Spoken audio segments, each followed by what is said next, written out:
sir. Very nice to meet you. Thank you. Thank you for being here.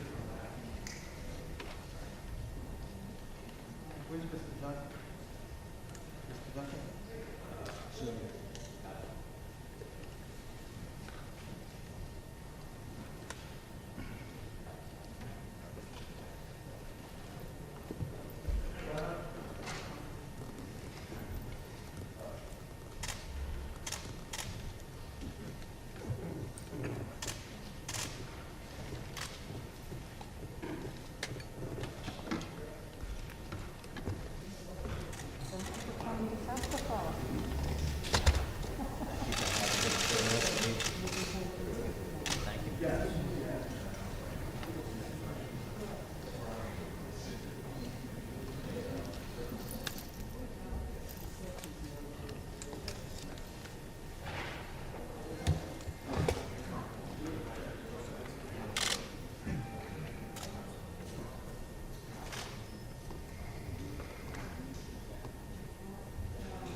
Welcome, everybody, to today's hybrid hearing.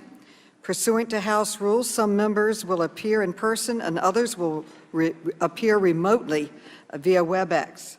Since some members are appearing in person, let me first remind everyone that pursuant to the latest guidance from the House attending physician, all individuals attending this hearing in person must wear a face mask.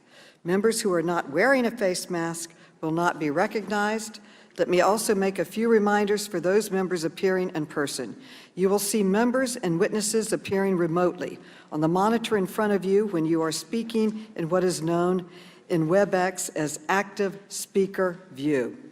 A timer is visible in the room directly in front of you. For members appearing remotely, I know you are all familiar with WebEx by now, but let me remind everyone of a few points. First, you will be able to see each person speaking during the hearing, whether they are in person or remote, as long as you have your WebEx set to active speaker view. If you have any questions about this, please contact committee staff immediately. Second, we have a timer that should be visible on your screen when you are in the active speaker with thumbnail. Members who wish to pin the timer to their screens should contact committee staff for assistance. Third, the House rules require that we see you, so please have your cameras turned on at all times. Fourth, members appearing remotely who are not recognized should remain muted to minimize background noise and feedback. Fifth, I will recognize members verbally, but members retain the right to seek recognition verbally in regular order. Members will be recognized in seniority order for questions. Lastly, if you want to be recognized outside of regular order, you may identify that in several ways. You may use the chat function to send a request. You may send an email to the majority staff, or you may unmute your mic to seek recognition. Obviously, we do not want people talking over each other, so my preference is that members use the chat function or email to facilitate formal verbal recognition. Committee staff will ensure that I am made aware of your request and I will recognize you. We will begin the hearing in just a moment when they tell me they are ready to begin the live stream. Chair Maloney. Yes. Point of order, you mentioned the mask. You don't have one on. Well, I'm talking. If you're talking, you can have your mask off. Oh, I thought you said during questions you had to have it on. Well, to come in the room, you have to have the mask on. But as you talk, as you and I know, it's very hard to talk with the mask on. So it can be removed when you're asking questions or when.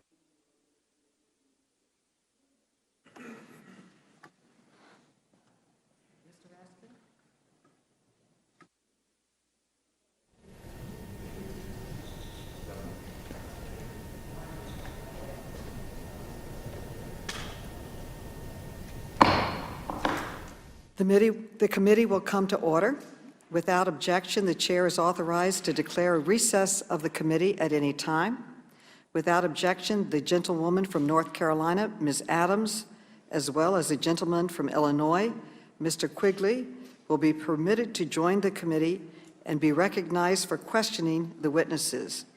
In addition, the gentleman from North Carolina, Mr. Walker, will be recognized at the proper time to introduce his constituent. I now recognize myself for an opening statement. Good morning. I would like to welcome Postmaster General Louis DeJoy and the Chairman of the Postal Board of Governors, Robert Duncan, to this oversight hearing, and I thank you all for being here. In all of our districts, we are hearing from constituents about significant delays in the delivery of mail, medicines, food, and other supplies. These delays are especially concerning and potentially life-threatening during the coronavirus crisis. These are not isolated complaints. They are widespread. Our offices have been receiving thousands of calls and emails about the detrimental effects these delays are having on our veterans, seniors, small businesses, and families across the country. When we asked postal leaders about these delays, they downplayed them. They dismissed them as temporary.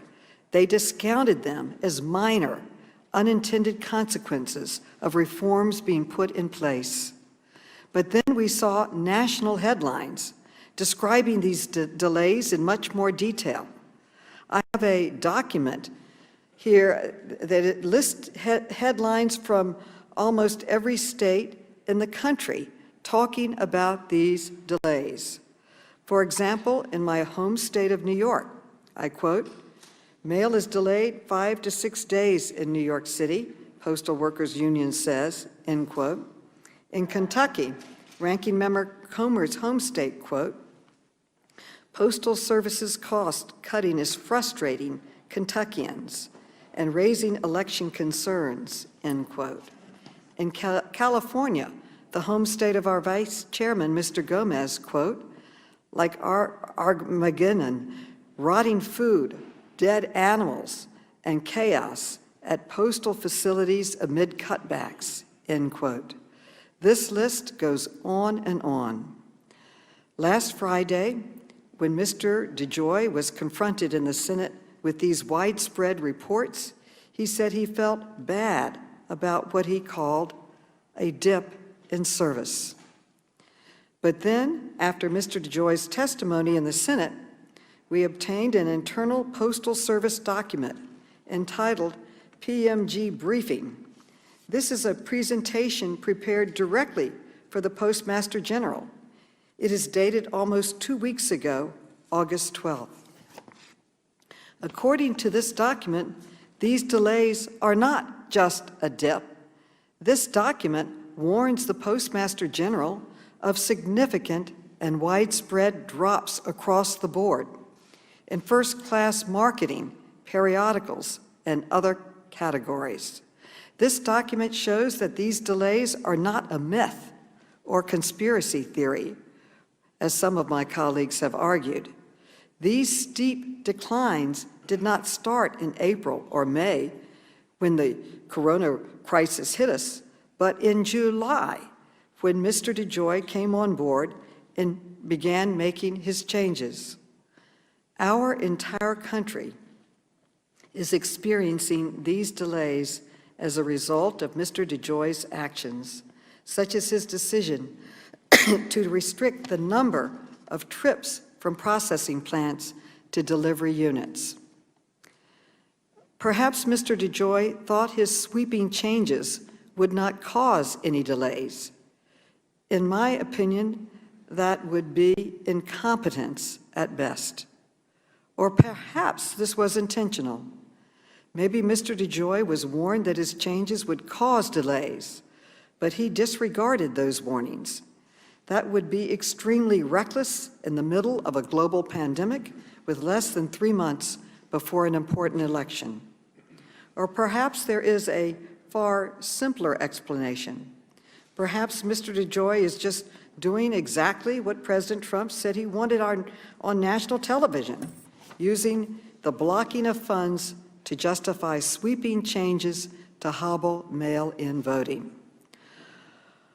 All of these options are bad, but when you install someone as Postmaster General after he donates millions of dollars to your campaign, when he rushes to make changes without conducting adequate analysis, and when he withholds key information from Congress and doesn't level with us when people begin to ask, what in the world is going on? Given all of this, it's not surprising that the Postal Service Inspector General has already opened an investigation into Mr. DeJoy's controversial changes.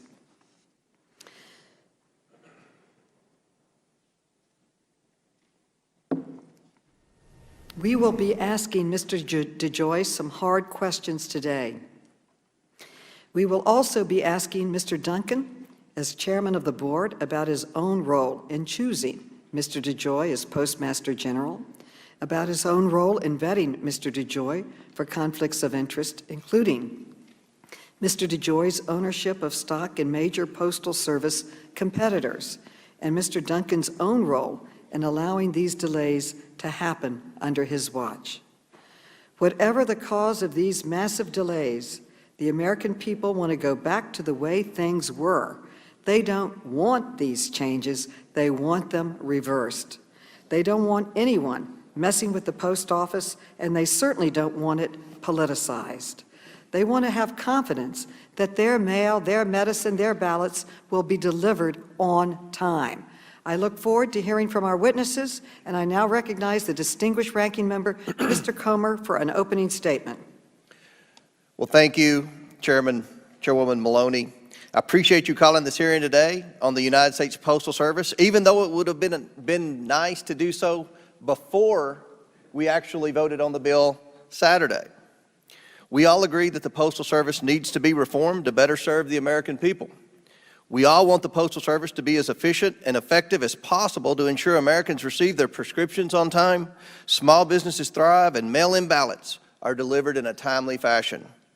But meaningful reform is going to take bipartisanship, something we have seen very little of in the last few days. Democrats fabricated a baseless conspiracy theory about the Postal Service and hastily passed a bill Saturday before hearing from you, Mr. DeJoy. The bill had no prior committee action to vet the bill, no hearings, no markup. Because of this rushed process, the bill was significantly amended by the Democrats before it went to the Rules Committee. It then proceeded to the House floor under a process that prevented any amendments to the bill. There was no Republican input, not at any step in the process. Just this morning, we have learned that the U.S. Postal Service opposes the bill that you all passed Saturday. They read the bill and realized that it ties their hands and will make it harder and more expensive to deliver the mail.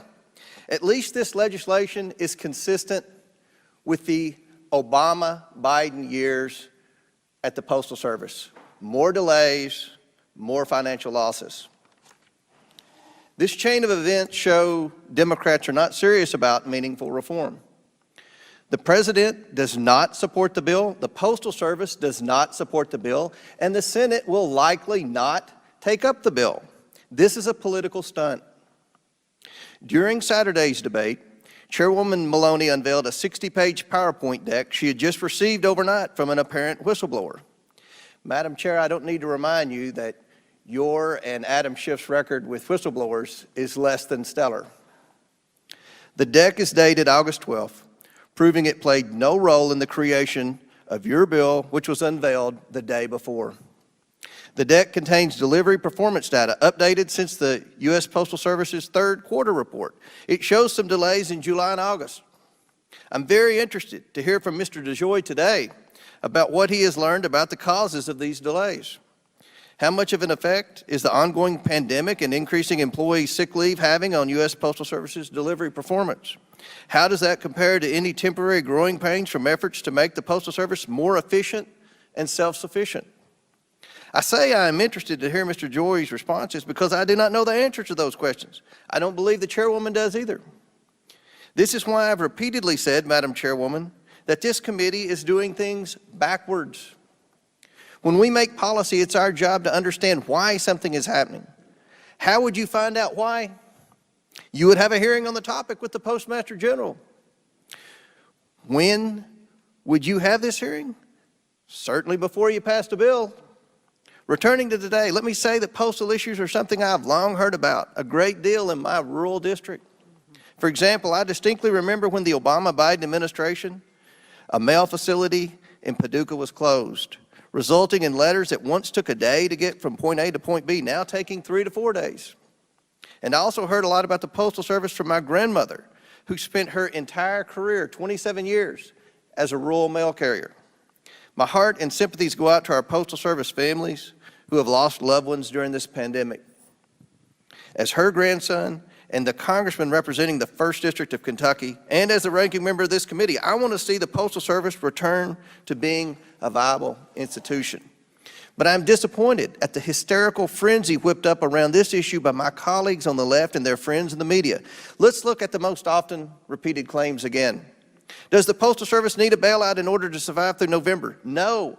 Mail volume has declined, but package delivery has shot through the roof, increasing USPS revenue by $1.5 billion. It has nearly $15 billion cash on hand and can operate until at least August of 2021. Next question, is the Postmaster General sabotaging the election by removing blue postal boxes in mail sorting machines? No. The Postal Service has more than adequate capacity to handle the vote by mail. If everybody in the U.S. requests and sends their ballots via mail, that's still less than 1 day's average volume. The blue boxes and mail sorters were both components of long-standing programs in response to significant reduction in mail volume, 33% reduction over the past 15 years. For reference, under President Obama, approximately 12,000 blue mailboxes were removed, and we didn't hear one word from the other side when he did that. The mail sorters were on track to be removed because they were sitting idle, simply taking up floor space for more productive activities. Is the Postal Service telling states they won't be able to deliver ballots on time? No. What the Postal Service is doing, and has for years, is trying to warn states their vote-by-mail laws don't take into account what the Postal Service can and cannot do. USPS can treat ballots as first-class mail or better than first-class mail, but they cannot break the laws of time and space. The letters that Democrats characterize as threats and propaganda are good faith efforts to prevent weeks of uncertainty and confusion, such as what happened very recently with Chairwoman Maloney's race. And the charges about overtime, those came from an effort to reduce billions of dollars in overtime and extra truck trips the Postal Service spends every year. If overtime and extra truck trips are normal, or a normal everyday part of your business operations, it means something's wrong and you better fix it. On Friday, before the Senate Homeland Security Committee hearing, Mr. DeJoy acknowledged the recent dip in service. He took responsibility for this performance lapse. The logical step is to understand why this happened and come up with a plan. Even though your bill would prevent that, Madam Chairwoman, I hope that today helps in that process. I yield back. I thank the gentleman for his statement, and I ask unanimous consent to place in the record the Service Performance Measurement Postmaster General Briefing, an official report from the Post Office, data, research, facts. And in this report, the facts speak for themselves, and they show that under the first 2 months of the Postmaster General's work, the service fell anywhere from 6 to 10% in all the major categories. My bill merely funds the post office and returns it back to the way it was so that the services can get the mail out to the people during a pandemic and before a very important election. After the pandemic, we can revisit and have other statements and work go forward, but let's not dismantle the services to the American people, the veterans, the seniors. People deserve to get their mail in a timely way, and most districts are having people calling frantically, where is my mail, where's my medications? So facts speak for themselves. I'm placing this into the record. I now recognize the distinguished chairman of the Subcommittee on Government Operations, who has done a great deal of work in this area, Mr. Conley, for an opening statement. Thank you, Madam Chairwoman, and thank you for your leadership. I was proud to co-sponsor your bill that passed the House with 26 Republicans, showing the courage to address an emergency with respect to the most esteemed institution of government in America. We have an obligation constitutionally to ensure that something that's been part of the American fabric since 1775 has a future. The Postal Service is not only fighting for its economic survival, it's fighting to maintain 120 years of professional service, rid of rotten patronage systems that served elected officials and not those who rely on mail every day. We're here today to save the Postal Service. We have in front of us a newly appointed Postmaster General and the chairman of the Board of Governors that selected him for that post. We have a Pmg who, 6 weeks into the complex and awe-inspiring new job, in the midst of a global pandemic and just weeks before a consequential national election where the Postal Service will play an unprecedented role, decides to announce a sweeping reorganization that he admits could slow down mail and will undoubtedly infuse uncertainty and confusion throughout the Postal Service and into our neighborhoods all across America. He announces these and other abysmally unsupported changes without engaging staff, unions, trade organizations, mailers, mail recipients, or Congress. In fact, Congress was told Mr. DeJoy did not yet feel prepared to respond to any questions we might have for him. Yet, he felt confident enough to freeze overtime, delay mail delivery, and announce sweeping reorganizations. And Mr. Duncan, congratulations on being the rubber stamp. The Postal Service Board of Governors is required by law to represent the public interest, not the president, not a political party, or not even the Postmaster General. Today, the Postal Service employs 650,000 people.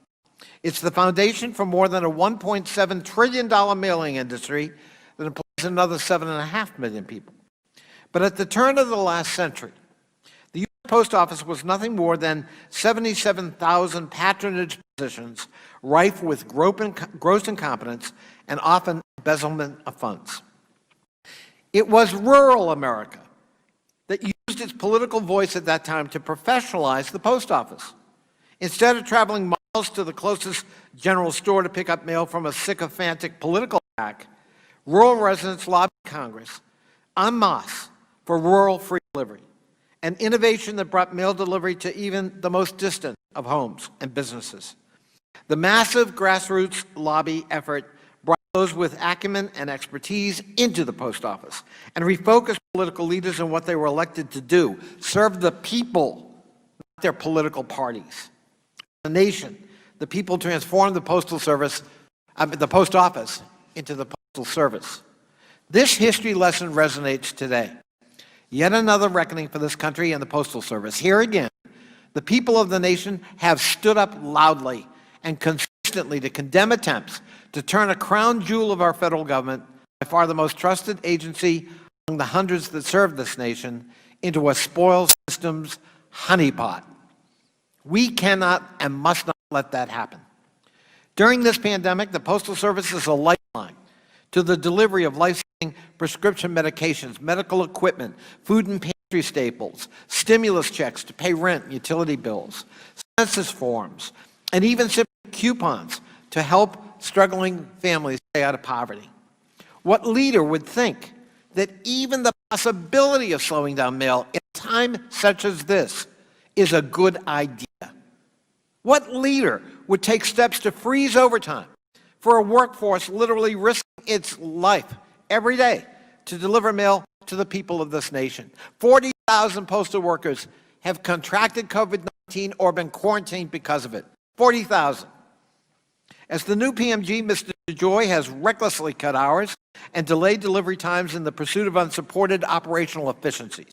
He's never once asked Congress for help, despite a team of members ready to provide financial and other support. The chairwoman and I, along with a collection of hundreds of members, have been fighting to provide the Postal Service with $75 billion in support, to pay overtime and hazard costs to the dedicated workforce, to invest in a modernized and green postal fleet that doesn't explode, to pay for information technology investments that can streamline communications from trucks and planes that are running late with important cross-county or international mail deliveries. Mr. DeJoy and Mr. Duncan have failed to work with Congress to get this enacted. Thus far, the passenger service airline industry has received $25 billion in revenue stabilization. The Postal Service, not a dime. On August 18th, the PMG announced he would put a hold on some of these sweeping operational changes. But his announcement did not commit to reversing the cuts to service and capacity already made. It did not include an agenda to support election mail that demonstrates a commitment to helping the Postal Service fulfill its historic role in the upcoming election. And lastly, the PMG is still not advocating for the additional funding for the Postal Service, despite the fact that the Republican-controlled, Trump-appointed Board of Governors unanimously called for that package. Not a Democratic idea, a Republican-dominated board unanimously recommending it. The recent operational and organizational changes Mr. DeJoy has made have resulted in delivery delays across the country, as the chairwoman just showed. And those aren't our data, that's yours, Mr. Postmaster General. These delays have real impacts on real lives with real consequences. Most devastatingly, they've damaged the Postal Service's credibility. In a very brief time, congratulations, Mr. DeJoy, an esteemed institution that now is in doubt in the American public's mind. I applaud my colleagues in the House for passing the Delivery for America Act bill because we need to act now. We need to reverse this. We need to reassure the American public that they will get their mail on time and that their ballots will get there on time and be counted. This is about the future of our democratic institutions. This is the future about the most important election in my lifetime. That's what's at stake today. I yield back. I thank the, Madam Chair, yes? I'd just like to make a point that you didn't notify our committee that Mr. Conley, as ranking or as chairman of the subcommittee, would be delivering open remarks. That's another example of this rushed process, but I would like to ask that our ranking member of Mr. Conley's subcommittee also be allowed to deliver opening remarks. Absolutely. The staff told me they reached out to you and your staff. It's general that the subcommittee that has the jurisdiction should speak on both sides. I have in my notes that Mr. Heiss will be, who is now the ranking member on the Subcommittee of Government Operations, will also be giving an opening statement. And I was told that they did reach out. In the future, I will personally call you myself. Thank you. And make sure it gets to you. I was told by staff, they talked to your staff, that they had reached out to you. If that did not get to you, then I apologize. I will personally call you every time, but it is usually the standard that we make an opening statement and the subcommittee with the jurisdiction makes an opening statement. I agree, and I appreciate the chairwoman doing that. That's, again, important why we need to be prepared and not rush things like we have this postal reform bill. Madam Chairwoman, Yes, Mr. Conley. if I can come to your defense, it has been your practice as chairwoman that when it is the jurisdiction of a subcommittee, you have always allowed the subcommittee chair and the ranking member to have opening statements. That's practice. It's not something you sprung on us today. And I can think of at least 4 examples. Mr. Raskin's one, Mr. Rada's another, and they're ranking members. So it's actually the practice of the committee under Chairwoman Maloney to do just that. And Madam Chair, if I may, I agree that it's practice. We just weren't notified, and it wasn't on the agenda item that we received. But we appreciate that, and Mr. Heiss, it's my understanding, is prepared to deliver an impromptu opening statement. Okay, first of all, I want to thank Mr. Conley for pointing that out, and also pointing out the double standard that businesses such as the airlines and others are receiving federal aid in the HEROES package, in the COVID relief package, but the vital services from our post office that so many people depend on, a lifeline to Americans across America, they deserve to be funded too. I now recognize this distinguished subcommittee chairman, Mr. Heiss, for Government Operations, for an opening statement, and you are recognized, Mr. Heiss. Thank you, Madam Chair. I appreciate that. And yes, we were not notified of this, but I'm happy to take a few moments. Again, here we are having a hearing after a vote. I think this is absolutely disgusting. Certainly, we have had many votes without bothering to have a hearing, but I don't ever recall having a vote to so-called fix something and then have the hearing afterwards. This is unprecedented, and again, to me, I believe is an example of political malpractice on the side of the Democrats. We are here to talk about the Postal Service, and Madam Chair, I'm glad you brought up the HEROES Act, because in itself, in the HEROES Act, I believe is the unveiling of what the Democrats are really trying to do, and that is themselves to fraudulently influence the upcoming election. In the HEROES Act is a requirement for universal mail-in ballots. In the HEROES Act is a requirement that states cannot be involved in requiring voter ID. And so we're going to have tens of millions of ballots sent out all across the country to many people who perhaps are deceased, to people who have moved, to people who knows who they are. And states are not going to be able to have any voter ID if the Democrats have their way. And then we're going to have the ballot harvesting take place. This is what's at stake. And I agree with Chairman Conley saying that this is the most important election. This is what is at stake. And if the Democrats have their way in this election, it will be filled with fraud. It will be filled with confusion. It will be filled with lawsuits, because that's what is in the HEROES Act to produce. If the Democrats have their way, and thankfully that bill is not going anywhere any further than the bill that was passed Saturday before the hearing. Then we can talk about delays at the USPS. Well, we haven't even had hearings on the USPS since I believe it was April of 2019. And now all of a sudden we are called in for an emergency over this whole thing. We had a briefing in April of this year, not a hearing, it was a briefing. And the purpose of that briefing was to discuss the delays at the Postal Service due to COVID-19. And yes, there have been delays, and yes, there are thousands of USPS workers who are not showing up for work due to COVID-19. Are we surprised that there are any delays? Of course not. We had a briefing to discuss that just a couple of months ago. The Postmaster General has nothing to do with COVID-19, has nothing to do with it coming, nor does he have anything to do with thousands of his workers not showing up. We also have cities that are rioting. Of course, there are delays in many of those cities, be it Minneapolis or Portland or Chicago or LA or wherever it may be.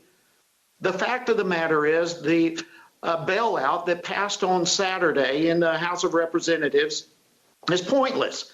It refuses the opportunity to have any reforms. And so we have a postal service right now that has $14 billion cash on hand, another $10 billion available to them with the Treasury.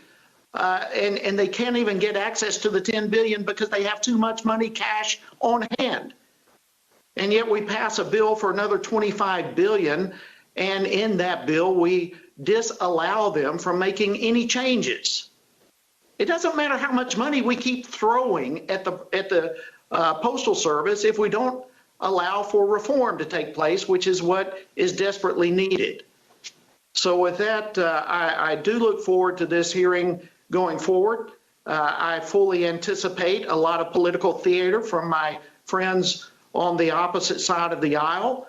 I do anticipate the continued attempt to portray a conspiracy that does not exist, when in fact it is their own party that I believe are fully committed, based upon the HEROES Act and other comments, to influence this upcoming election using fraudulent methods. And with that, Madam Chair, I will yield back, and I appreciate you giving me the opportunity to speak.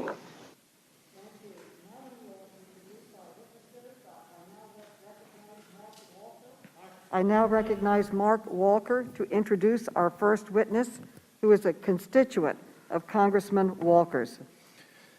Thank you, Madam Chair Maloney and Ranking Member Comer. It is my privilege to introduce Mr. Louis DeJoy, the Postmaster General of the United States. Mr. DeJoy has earned the respect of both charitable and business communities. Since its creation in 2005, the DeJoy Voss Family Foundation has positively impacted thousands of people. Duke University, the Cone Health Center for Children, police foundations, just to name a few. I was actually present when Mr. DeJoy was inducted into the Hall of Fame for the Triad's Junior Achievement Business Leaders, the world's largest organization educating K-12 students on financial literacy and entrepreneurship. Just this past week, I received in the mail the family contribution, the sponsorship of Family Services of the Piedmont, which serves 18,000 children and adults, many of those battling domestic violence issues.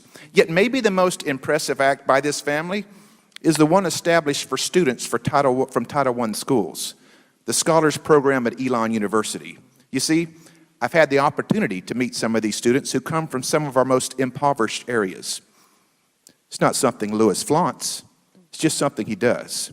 Throughout his professional career, Louis DeJoy has garnered a reputation as a genius in the logistical innovation and supply chain field. As the CEO of New Breed Logistics, he took a broken trucking company from New York to North Carolina and transformed it into a prominent U.S. provider in contract logistics, creating close to 9,000 jobs. Maybe that's why he was unanimously appointed to the position by the USPS Bipartisan Board of Governors. Mr. DeJoy has been on the job about 2 months, but he's being blamed for implementing reforms Congress has passed. For example, back in 2006, it wasn't Mr. DeJoy who passed the Postal Accountability and Enhancement Act. It was actually Congress. The leading sponsor on this bill, well, he's the one with the biggest picture in the room, former chair of this committee, Henry Waxman. Today, Mr. DeJoy will be viciously attacked with prepackaged questions and false accusations. One member even suggesting impeachment. That's original. How sad is it when the cancel culture has reached the halls of Congress? The man sitting before this committee today is not who the Democrats have villainized him to be. He's here today because he supported President Trump. And with this Congress, that makes you a target. Over the past month, the DeJoys have endured protests outside his home with hundreds of people blocking streets and frightening their neighbors. Sadly, in this day and age, an industry leader with a passion for service can be persecuted in the court of public opinion for his apparent political affiliation. As the circus unfolds today, remember that Louis DeJoy is a community-minded philanthropist, an industry-leading businessman, and most importantly, a man with a good heart doing his best to serve his country. Mr. DeJoy, I want to commend you for being here today. Many of your accusers didn't extend the same courtesy, but unlike the senator from Delaware, let's hope they at least know how to mute themselves. Thank you, Madam Chair. I yield back. Thank you.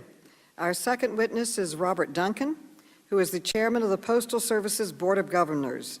He was appointed to the Board of Governors by President Donald Trump in August of 2018, and his term expires in December of 2025. Please stand and raise your right hands. Do you swear or affirm that the testimony you are about to give is the truth, the whole truth, and nothing but the truth? So help you God. Let the record show that the witnesses affirmed this in the affirmative. Without objection, your written statements will be part of the record. With that, Mr. DeJoy, you are now recognized for your testimony.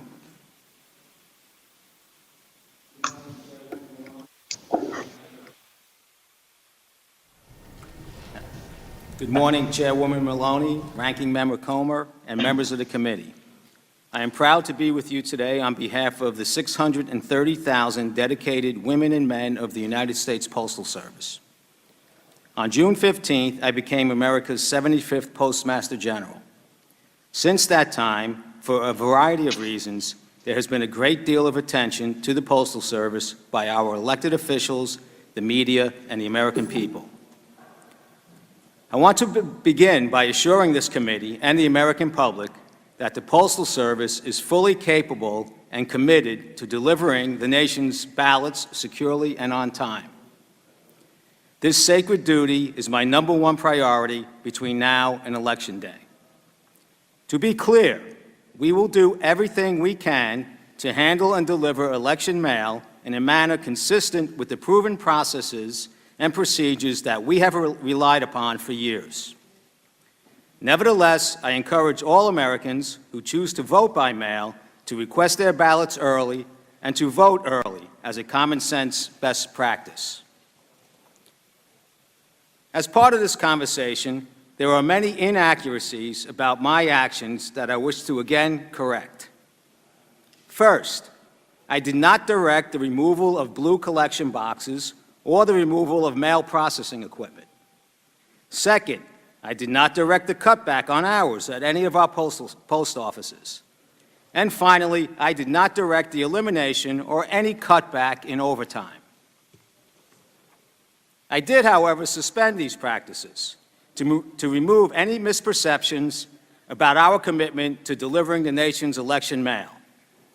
Any further assertions by the media or elected officials is furthering a false narrative to the American people. Now, let me describe the 2 actions I have taken in 70 days since my appointment. I came to the Postal Service with decades of experience in solving large and complex logistical problems. I plan to use this experience to help lead the operating change required for the Postal Service to grow and embark on a path of sustainability. On the day of my swearing in, the Postal Service Inspector General issued an astonishing report about the scheduled delays in Postal Service transportation and the substantial cost associated with our weaknesses in this fundamental operating principle. Upon review, I directed the Postal Service operations team to develop and execute on a plan to improve our adherence to the transportation schedule of our over 40,000 trips a day. We have accomplished this goal, as our on-time departures are approaching 98% and wasteful extra trips are down by over 70%. While we have had temporary service decline, which should not have happened, we are fixing this. In fact, last week, service improved across all major mail and package categories, and I am laser-focused on improving service for the American public. The second of 2 changes I made as Postmaster General is installing a new organizational reporting structure to better align talent and resources, to instill greater accountability for performance, and to focus the organization on service and growth. These 2 changes, creating our new on-time transportation network and designing an engaged functional organizational structure, will be the catalyst for significant improvements in cost, performance, and growth that I plan for this vital American institution. Madam Chairwoman, the women and men of the Postal Service have demonstrated extraordinary commitment to our mission of service throughout the COVID-19 pandemic. In every community in America, we continue to work to keep our employees and customers safe as we fulfill our essential role in delivering the medications, benefit checks, and financial statements the public depends upon. Since the beginning of the pandemic, there has been a public outpouring of support for our postal employees as they perform their essential service throughout the nation. This is a well-deserved testament to their dedication. Chairwoman Maloney, Ranking Member Comer, I hope we can agree that the financial state of the Postal Service is unacceptable and needs to be fixed. I look forward to working with you and this committee and our stakeholders to restore the financial health of the United States Postal Service and to improve the way we serve the American public. This concludes my remarks, and I welcome any questions that you and the committee may have. Thank you. Thank you very much for your testimony, and we will now recognize Chairman Duncan. You are now recognized for your testimony, and he will be appearing remote. Chairman Duncan, you are now recognized. Thank you. Chairwoman Maloney, Ranking Member Comer, and members of the committee, thank you for inviting me to speak today. My name is Mike Duncan, and for the past 2 years, I've had the honor of serving as the chairman of the United States Postal Board of Governors.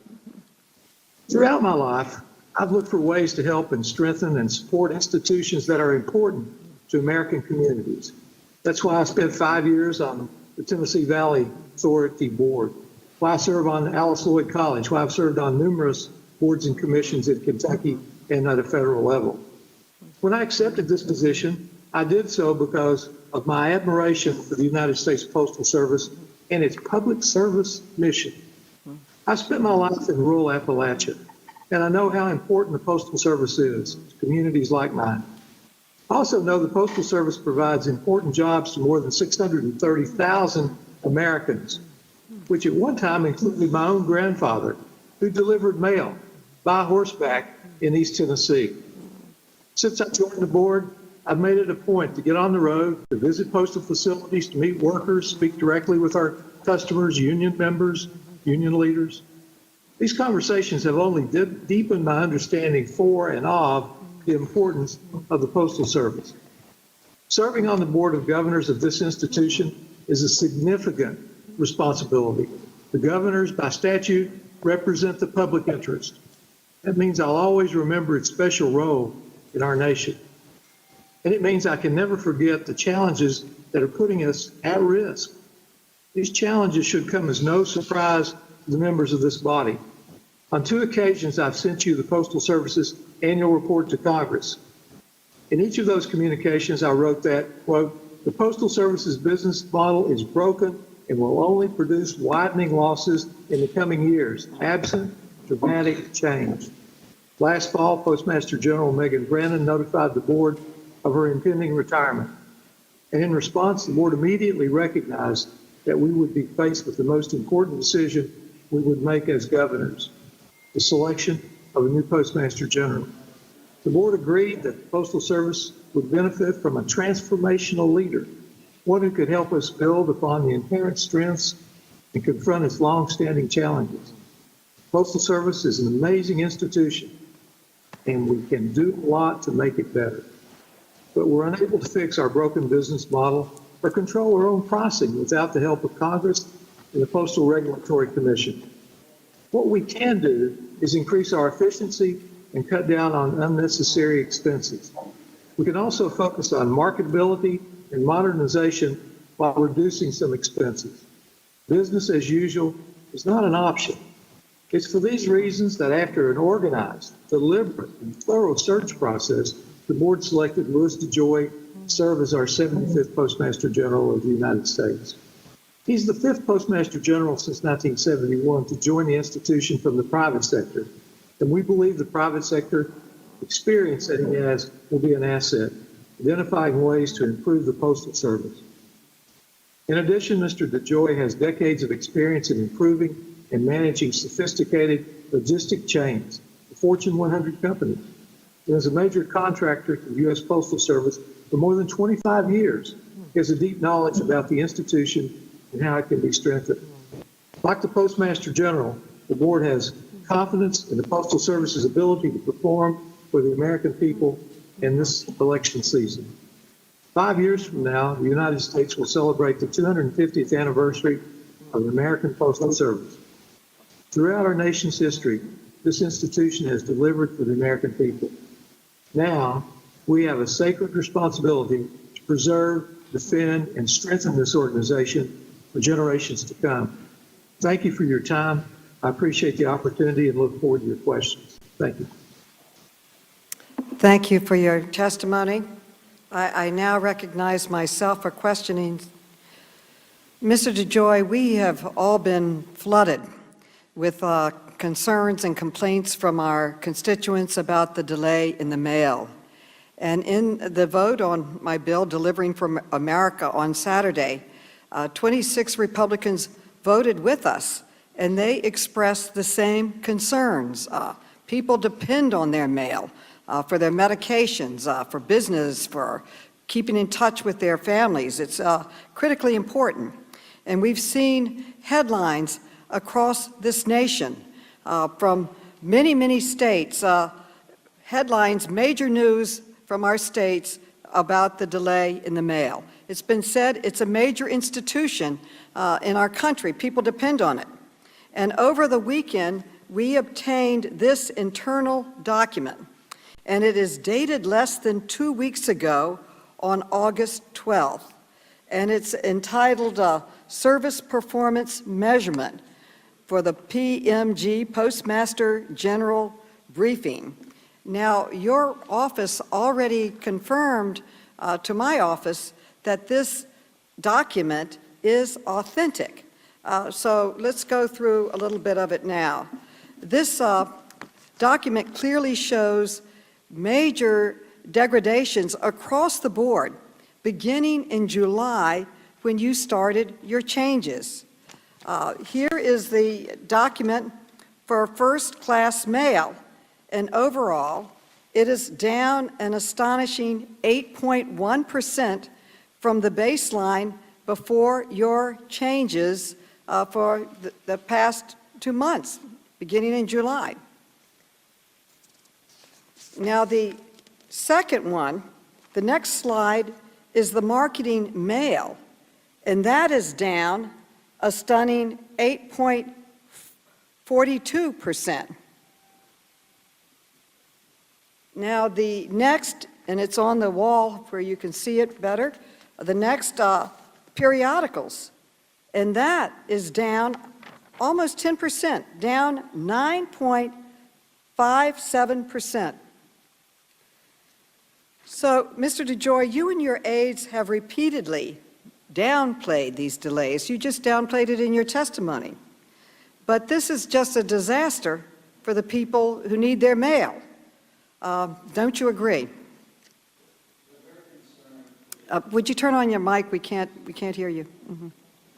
Thank you. Mm-hmm. We are very concerned with the deterioration in service and are working very diligently. In fact, we're seeing a big recovery this week, and in fact, that report, oddly, I requested that report be put together. Oddly enough, we didn't have measurement briefings at an executive level like this before my arrival, where the whole executive team was involved in looking at what the underlying circumstances were, and we're focused on fixing it. We're starting to see a nice recovery, and we will have it back to, my goal is to get it, to a higher level. We were not meeting metrics before.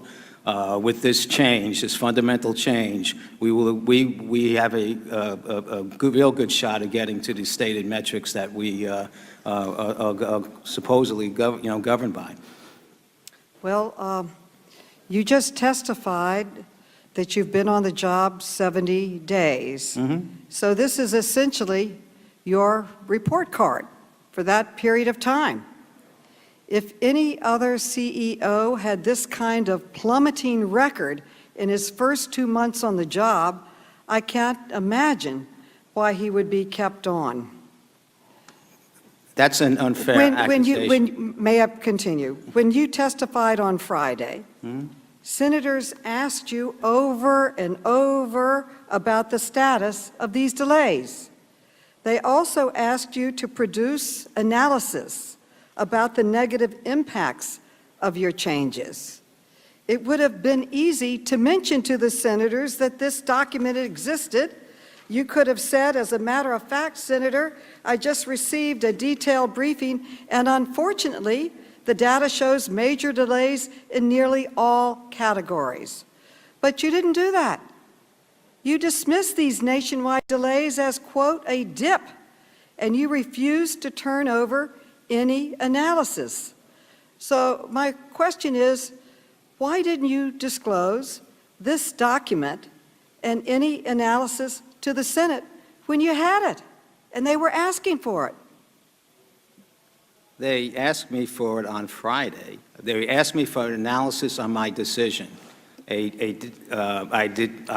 the delays. I watched the testimony. They wanted an analysis. Why are all these delays? Well, there's a lot of reasons for delays besides just the action that I took to run your trucks on time.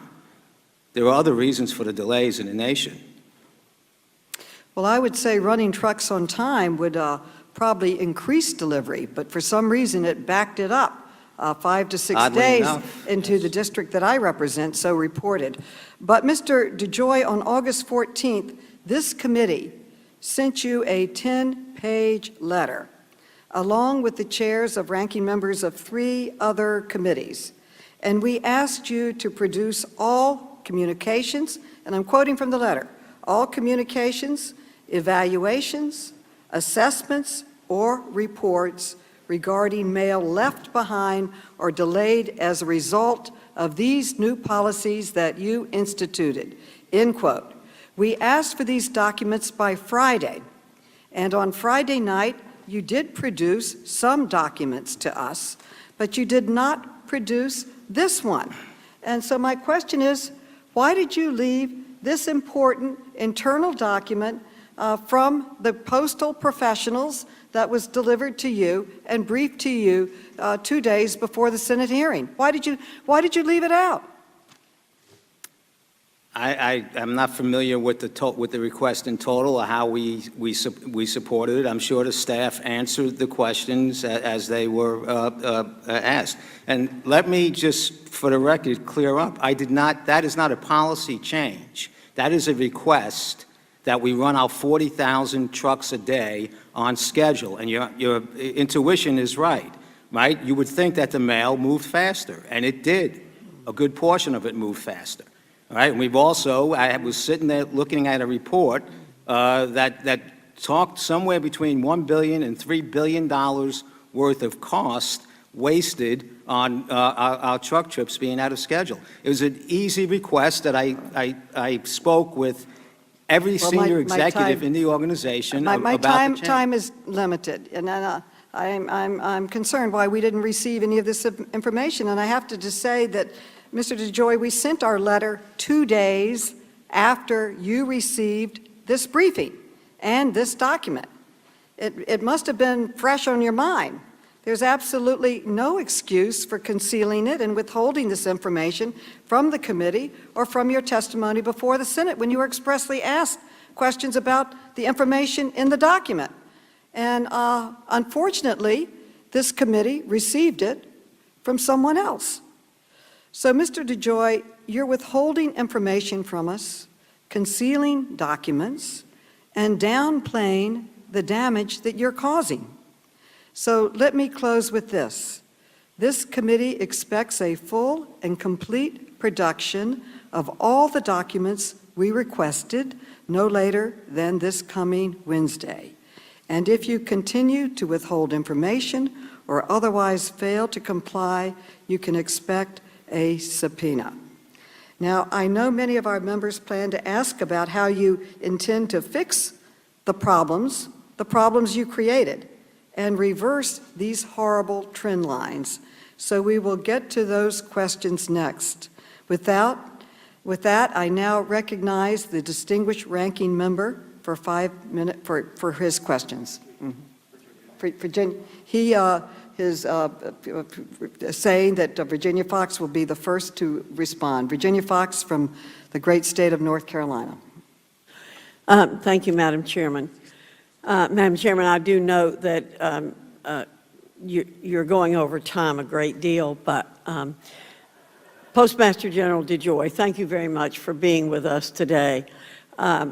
Some claim the expedited discrete afternoon sortation pilot and your changes are deliberative efforts to slow down mail and hurt Postal Service employees. Is that true? No, ma'am.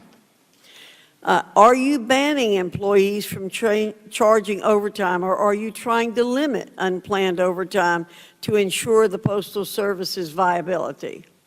At this time, no, ma'am, and no time since I've been here. Thank you. Postmaster General DeJoy, as a logistics expert, and I believe that Representative Walker outlined your expertise very well, what does the consistent use of unplanned overtime and the need for extra trips mean in terms of the efficiency of operations? Well, besides costing substantial amounts of money, for the Postal Service in terms of billions of dollars, it is also does not keep the delivery system in balance, which also results in delays in mail and in equilibrium in production processes across the whole network. Can more efficient on-time operations result in better delivery performance? Absolutely.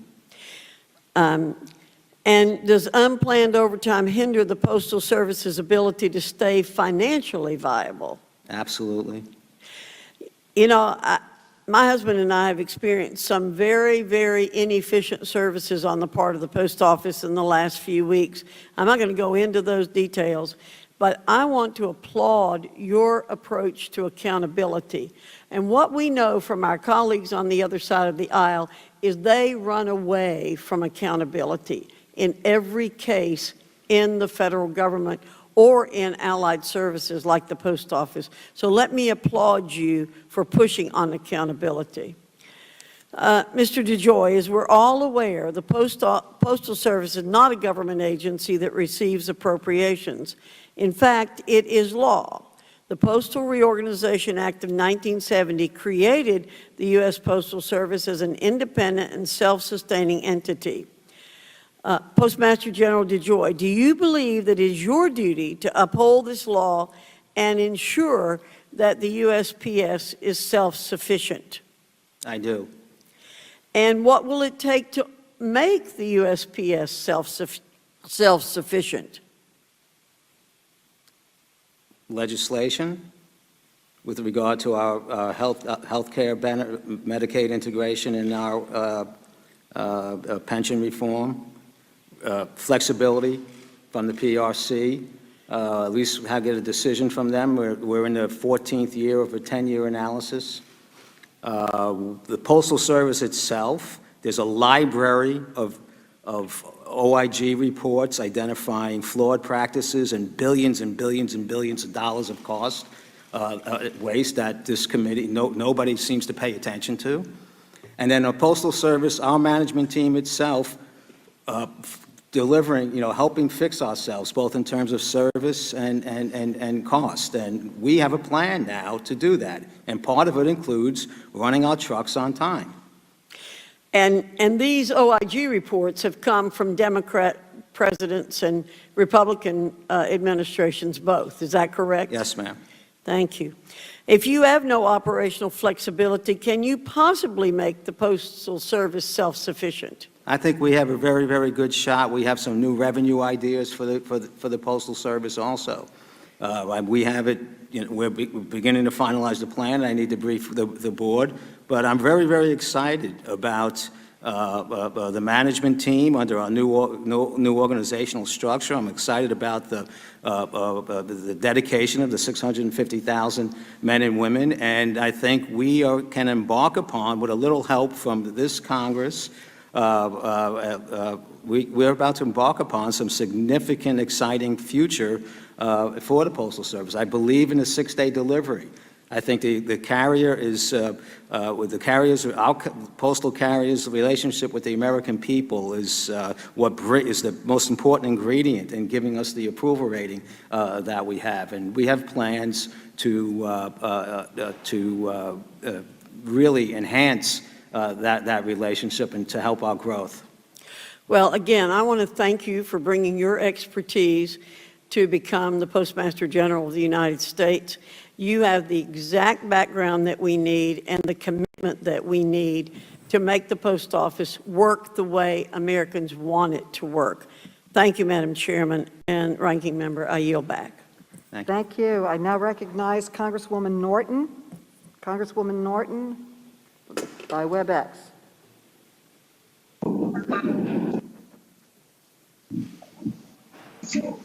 Thank you very much, Madam Chair. This hearing is very necessary to clarify matters that were left open when we took the vote already on this bill. Mr. DeJoy, in your testimony, you suggested that the coronavirus was having, and here I'm quoting, a significant issue in employee availability in many, many parts of the country. If that's the case, sir, I want to know why you'd be reducing overtime. Isn't overtime even more necessary to postal employees during this national emergency, during this pandemic with so many people at home, and given what you've already testified to about the significant issue in employee availability across the country? Thank you. Why wouldn't overtime be necessary to make up for all of that? Thank you, ma'am. Since I've been here, we've spent $700 million in overtime. The overtime rate before my arrival was at 13% within the organization. It's still at 13%. As I said in my opening statement, this is a continued misinformation regarding what I did since I've gotten there. I've never put a limitation on overtime. Well, that's very important testimony, Mr. DeJoy, because in some states we're seeing 10 times the normal volume of mail. I'd like to ask about additional resources 2 weeks before the election. Is expanded allowance of overtime one of the items under consideration when you have already announced you will bring, quote, additional resources to bear in 2 weeks before the election? Does that include expanded overtime? Indeed, wouldn't it have to? Yes, ma'am, it does. We will, the 650,000 men and women of the Postal Service are very committed to having a successful election in our role in the election. Overtime, extra truck trips, postal inspection checks, rounds in each postal processing facility. That's very important. That's very important for the record, that expanded overtime will be allowed in the 2 weeks before the election. My next question is on a Pmg Postal Service document we have received. This is what it said and why my questions were necessary. I'm quoting now the document entitled Pmg Expectations and Plan. Overtime will be eliminated. There you see it before you. Again, we are paying too much for overtime, and it is not cost effective, and soon will be taken off the table. More to come on this. We asked your general counsel, and he claimed that came from a mid-level manager and should not be treated as an official statement of postal office policy. So I ask you, would a postal manager send this document without some kind of word from you or from the top of the agency?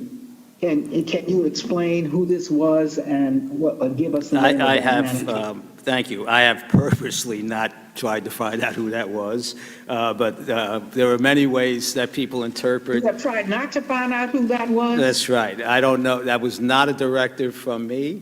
That there's 50,000 managers within the organization. This is one of the reasons I changed the organization quickly after the rollout of the truck schedule. There was very confusing. Are you looking for whoever it was who jumped ahead of you in issuing that to all your to all your employees? Absolutely. I wish you would give that name when you find it to the chair as well. In a statement on August 18th, you stated overtime has and will continue to be approved as needed. I wanted to understand as needed, what that means. Can postal managers and employees continue approving and using overtime as they did before your tenure began, or are there any changes since you took office? Same as from prior to me being here. Have you issued any internal guidance to that effect, and would you provide it to us, please? I'm sorry, I didn't hear the question. I asked, have you issued any internal guidance to that effect, that the employees can continue to approve and use overtime? I never issued a guidance against that effect, but everybody, the We're asking, organization. are you intending to issue any guidance to the effect? Yes, that I've told the employees- executive team, the operations team, they know there is no different process Madam Chair. than prior to my Yeah. arrival.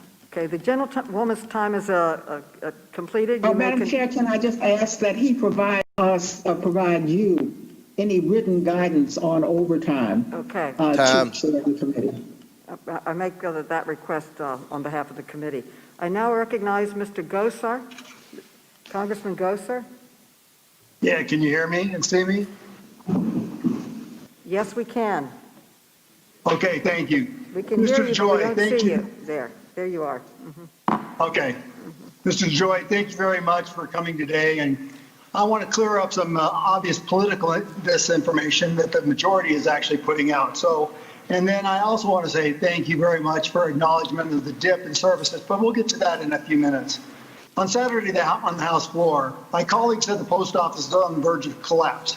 But that's not true. You have over $10 billion cash on hand and access to a $10 billion line of credit, which makes you fiscally viable through August of 2021.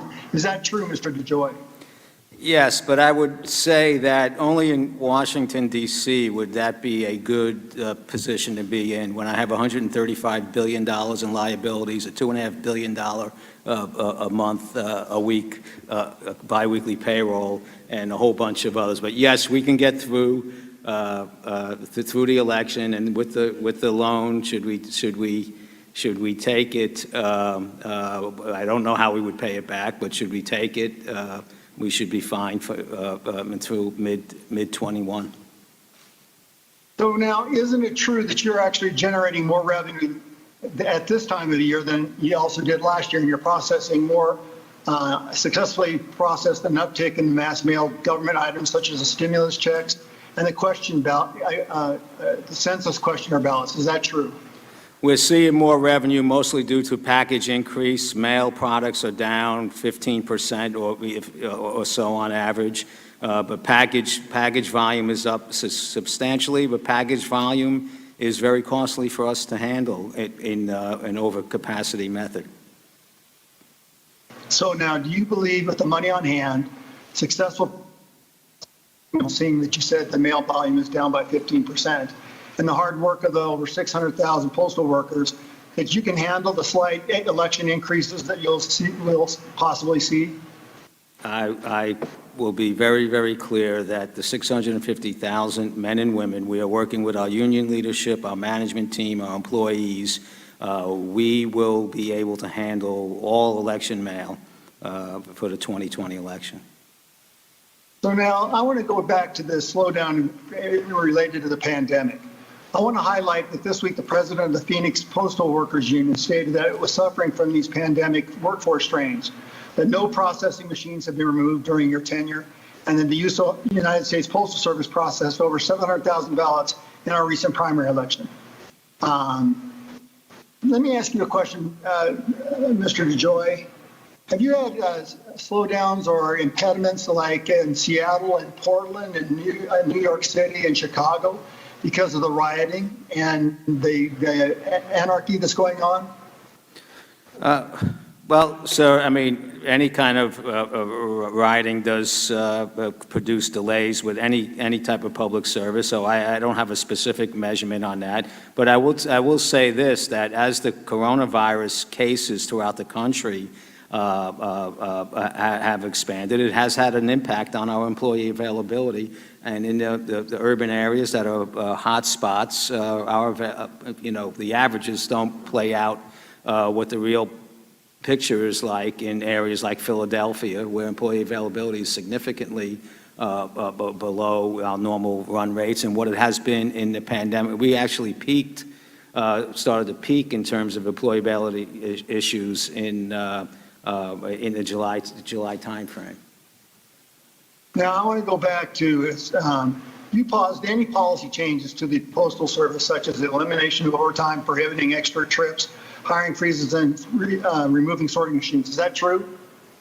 The extra trips, and they weren't prohibited, it's true on everything else but the extra trips. My direction was we need to work on getting our trucks on schedule and mitigating our extra trips. We still run 700-800 extra trips a day, and we still have thousands of truck trips that run late. So it wasn't a flat directive, it was work to our plan. That was my directive. And come up with a plan to work to our plan. So the management team put the plan together and executed on the plan. But everything else I had nothing to do with. There was a long-standing plan on collection boxes and sorting machines and postal hours. That was that was ongoing, really, in the areas that were taking care of that. So another quick question. Is the Pony Express still available today? I've been here 70 days, sir. I'm searching for the good. I haven't seen that yet, though, so I think it's gone. I wonder, technology has its changes, and any transfer of new ideas, it always goes smoothly, doesn't it, Mr. DeJoy? I'm sorry? A transition where you're trying to make changes always goes smoothly, doesn't it? The gentleman's time has expired, but you may answer his question. Transitions don't always go smoothly. You should have a recovery process. Our recovery process is taking too long. This should have been resolved in a few days, and it's not. So the impact. There's a lot of reasons there are a lot of things that are impacting our service. This is one of them on the front end, and we should have cleared it up quicker, and I think we have the focus on it now, and it'll recover quite rapidly going forward. Thank you. Thank you. The chair now recognizes Mr. Clay. Congressman Clay. Thank you for conducting this hearing. Thank you, Madam Chair, for conducting this hearing. Okay.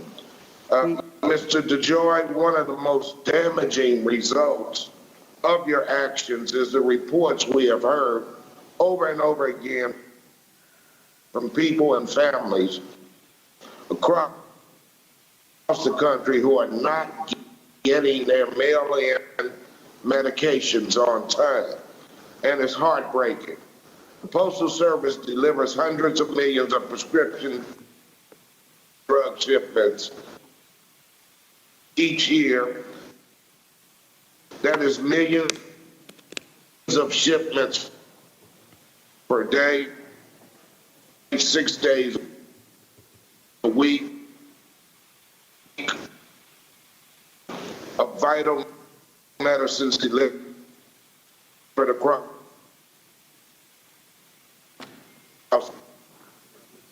the country. We're having a technical problem right now with Mr. Clay. We can't hear you. It's breaking up.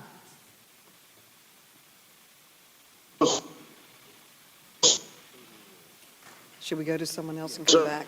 Okay. Mr. Clay, we're gonna try to correct there's a problem. We can't hear you. This is literally a lifeline. We're gonna hold your testimony. Populations. Should we go for it or not? Okay.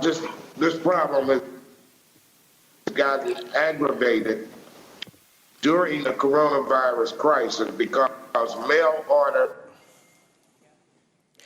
Madam Chair, for the sake of time, let's Okay, Mr. Move Clay, on. we're going to hold up on you and go to Mr. Lynch and then go to a Republican and come back to you. We have technical difficulties. Mr. Lynch, Congressman Lynch, you are now recognized. Thank you, Madam Chair. Thank you. Thank you, Mr. DeJoy, for attending. Mr. DeJoy, you've been the Postmaster General of the United States for a couple of months right now? 70 days. 70 days, okay.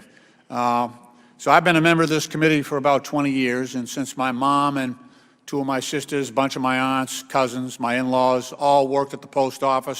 Some of them are retired, some of them are still there.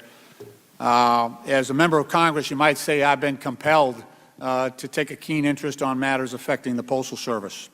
I'm also a former president of the Ironworkers Union in Boston, so you can get a sense of my perspective. It's a blue-collar, common sense, get your work done sort of perspective. So Mr. DeJoy, as the Postmaster for the United States of America for the last 70 days, did you know that the Postal Service has never allowed itself to be in the situation that it's in today? Throughout the Postal Service history, there's been a tradition of reliable delivery from the very beginning, Article 1, Section 8, Clause 7 of the United States Constitution.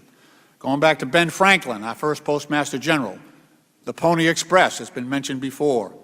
I was actually watching a Ken Burns special last week, and he had these heart-wrenching letters that were back and forth from soldiers during the Civil War. So even at a moment when the country was at war with itself, the mail was delivered.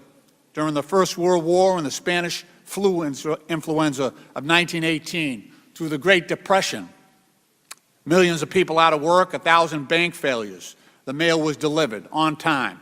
Even during the Second World War, with the threat of Nazi U-boats, international mail was delivered on time.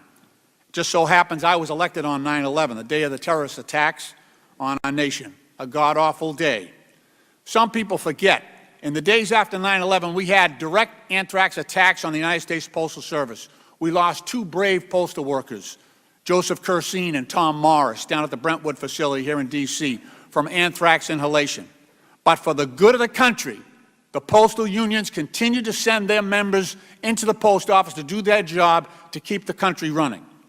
So two weeks ago, after you'd been postmaster for just a few weeks, that all changed. In the middle of a pandemic that has killed 170,000 Americans, and on the eve of a national election, at a time when the CDC is advising people not to gather, limit outside contact, the Postal Service started removing 671 high-speed mail sorting machines across the country.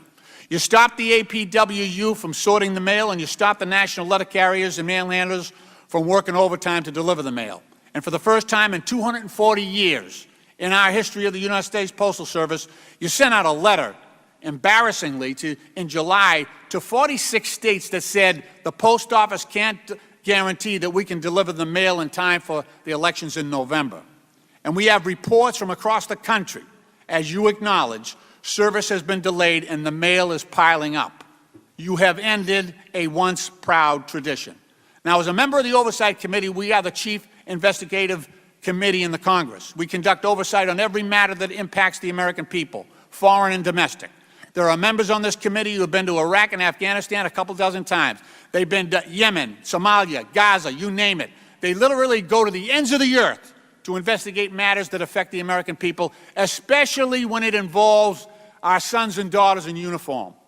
In this moment, it is our postal workers who happen to be our men and women in uniforms. They are on the front lines of this pandemic. Throughout this pandemic, they've risked their own health and safety to deliver, or tried to deliver, mail, medicines, and mail-in ballots to every American home and business 6 days a week. As a member of this August committee, I'm supposed to ask you a question. In my heart, I'm tempted to ask, after 240 years of patriotic service delivering the mail, how can one person screw this up in just a few weeks? Now, I understand you bring private sector expertise. I guess we couldn't find a government worker who could screw it up this fast. It would take them a while. The president is running this post office like a business, like he said. He's running it into the ground, as he has declared bankruptcy a few times on his own businesses.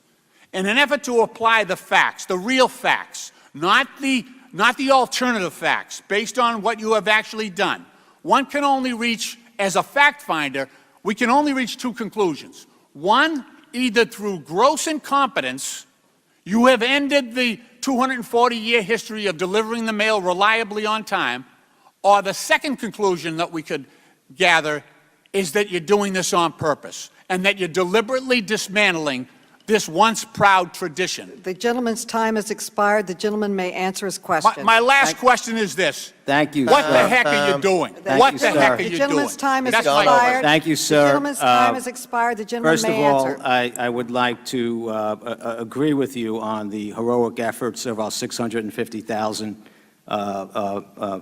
employees across the nation, and the history of the Postal Service for their the 250-year history of serving the American public. And I'm very Will you put proud- the machines back? I'm very proud to lead the organization. The rest of your accusations are actually Will you put the actually high-speed outrageous. machines No, back? I will not.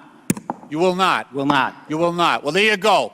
There I go. What? There Those will- machines, Madam those Chair, machines have been let the coming witness out. answer the question, and he has gone over time. Order. The gentleman may answer the question without being interrupted. And Every the question is, will accusation- you put the machines back? The answer is no, and every accusation you made, other than the truck, adhere to the truck schedule, is inaccurate and more misinformation for the American public. You won't put the machines back, though. I will You not- took them out. They're high-speed Madam machines. Chair, Did not take- You took them Madam out. Chair. Mr. Jordan is now recognized. Congressman Jordan, is he here? Just Congressman Jordan. No, I believe that's not the order. What? No, it's Palmer, Congressman Palmer. I'm getting different signs up here. All right. Who's- Why don't we go back to the old way that you write it down, because it keeps changing. Okay.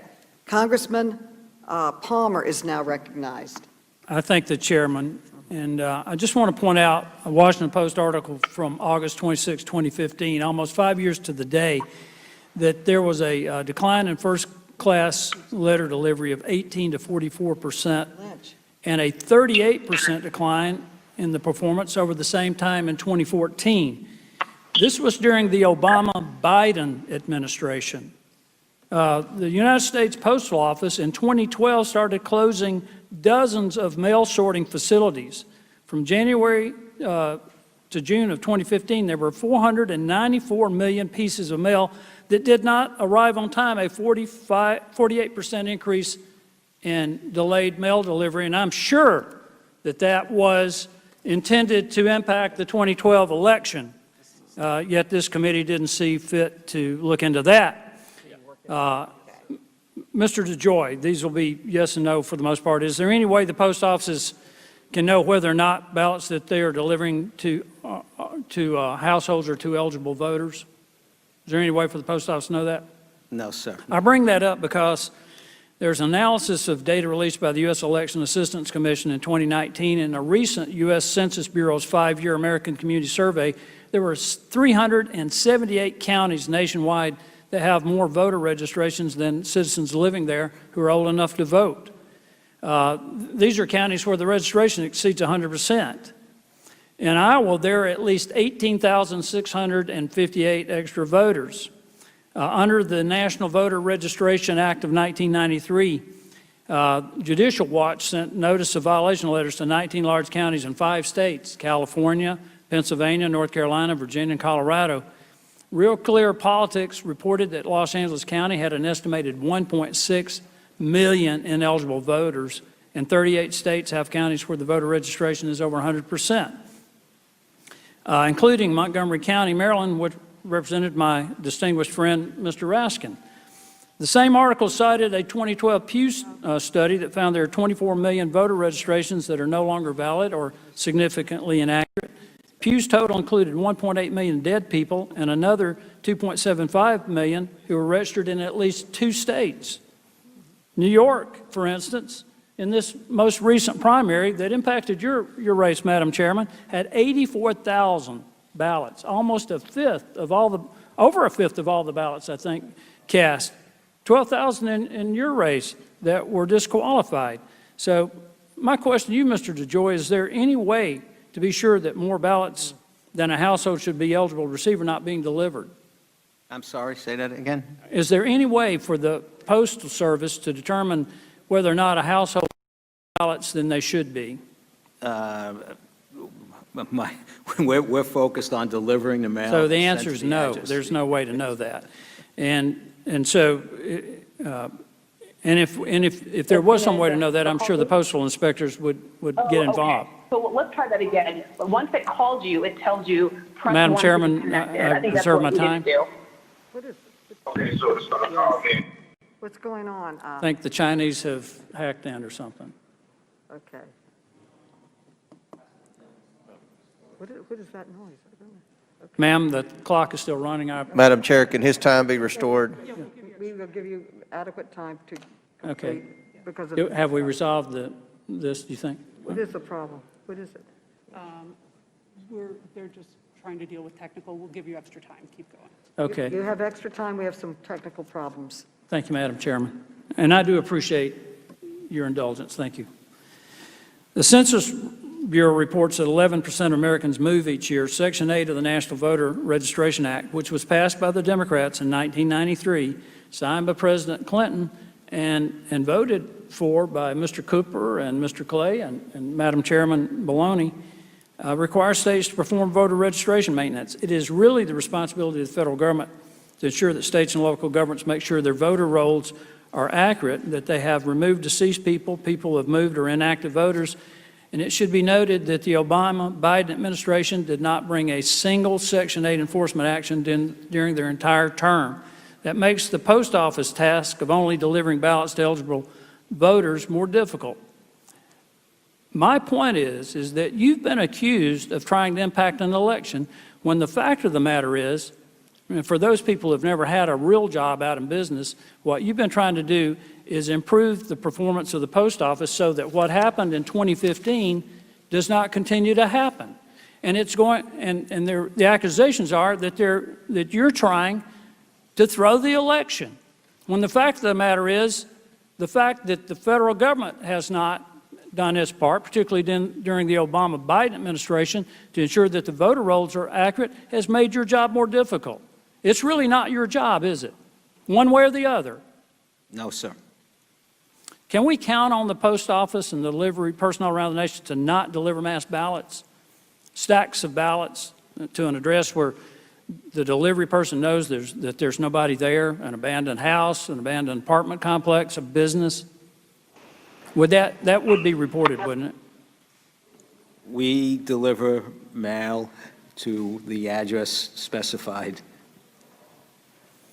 And if dozens or hundreds of mail-in ballots are dumped into blue mailboxes instead of left in a regular mailbox for pickup or dropped off at the post office, would it make sense to report to the postal inspectors to make sure that those ballots are legitimate? Well, there are processes that the postal inspectors deploy. I'm not fully aware of what they are right now, but there are processes that the postal inspectors deploy to identify any fraudulent type of activity within the mail system.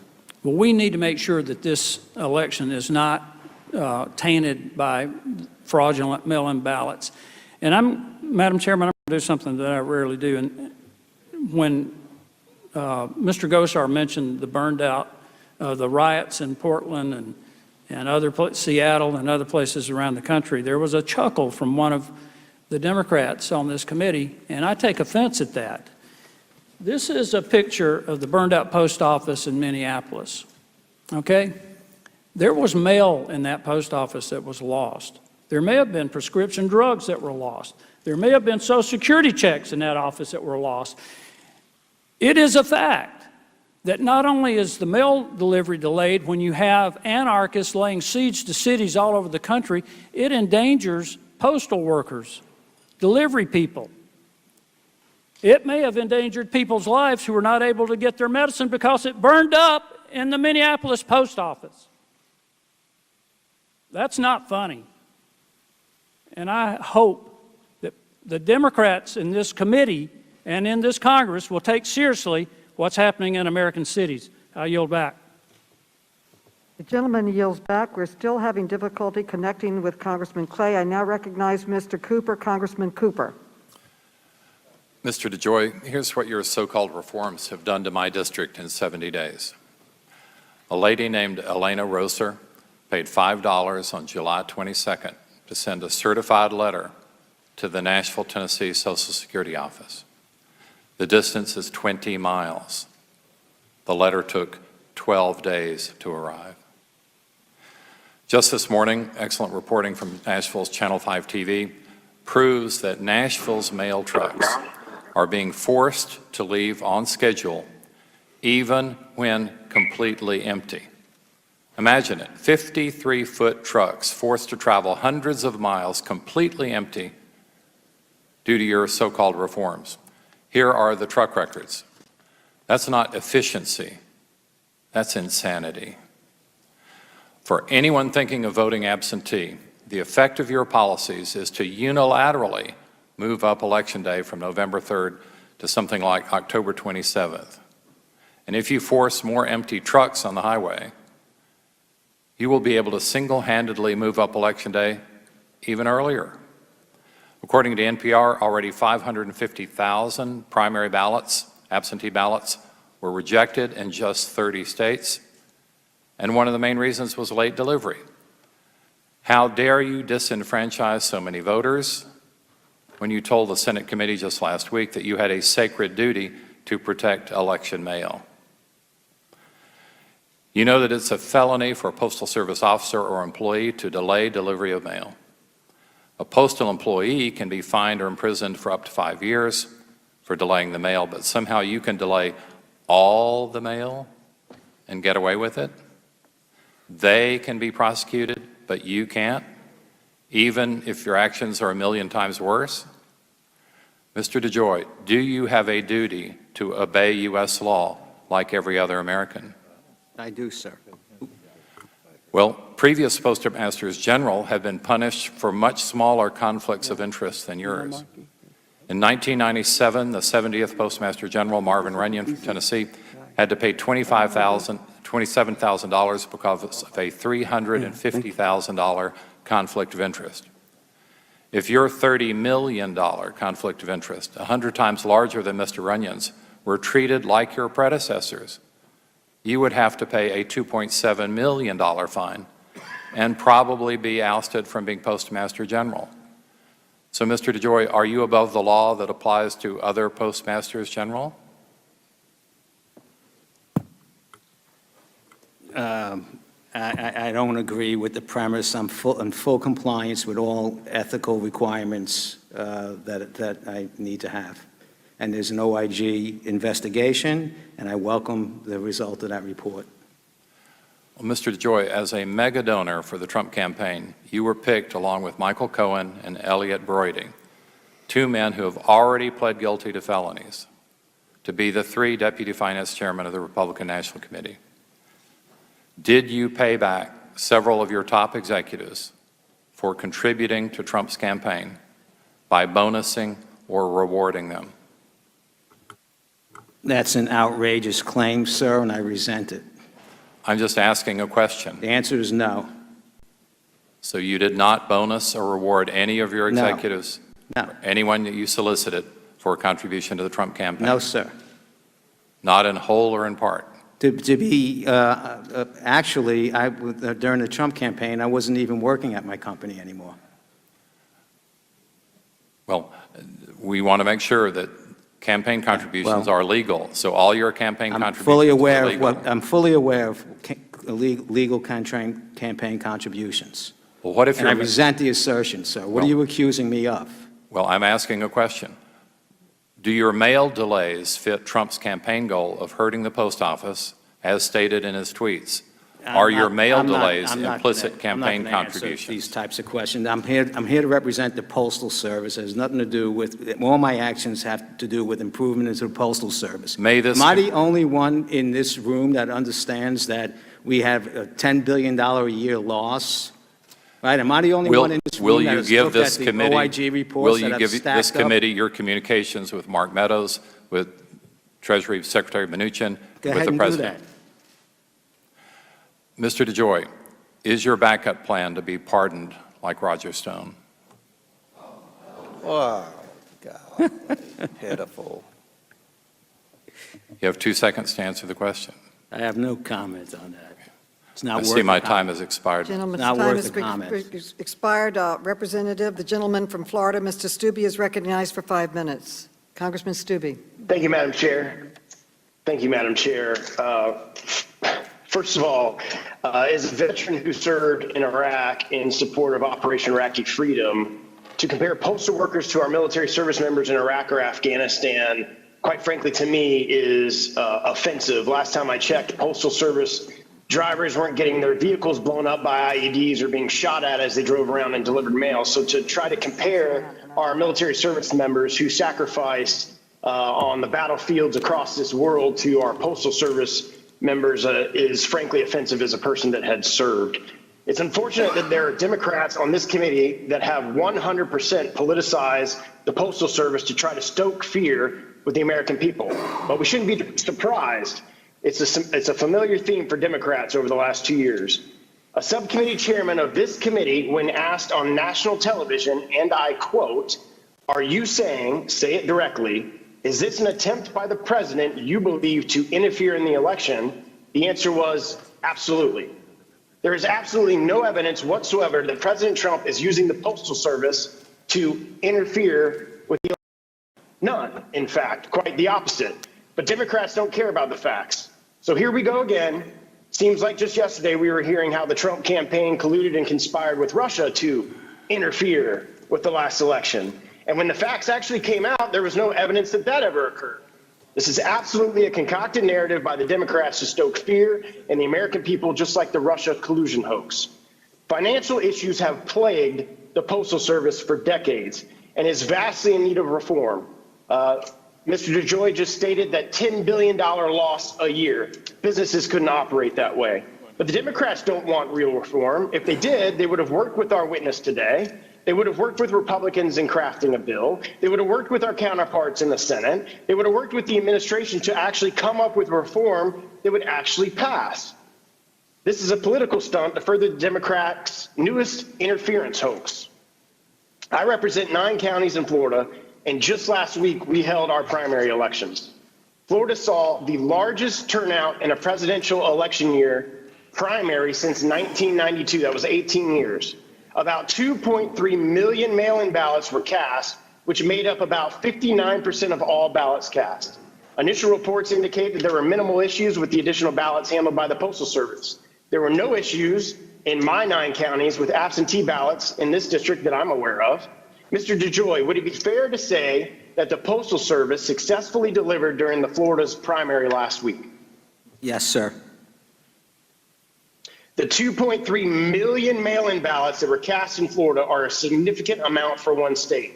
What are the factors that led to the Postal Service being able to deliver the substantial increase in mail-in ballots on time? When it comes to ballots, the Postal Service, prior to my arrival and the heightened awareness of this particular election, throws everything it has to at moving ballots through the system. The ballots are usually identified with special markings, and every employee is and manager is very much focused on making sure that ballots move quickly through the process, sometimes in advance of first-class mail. So those particular processes were deployed and will be deployed as we come into the 2020 election.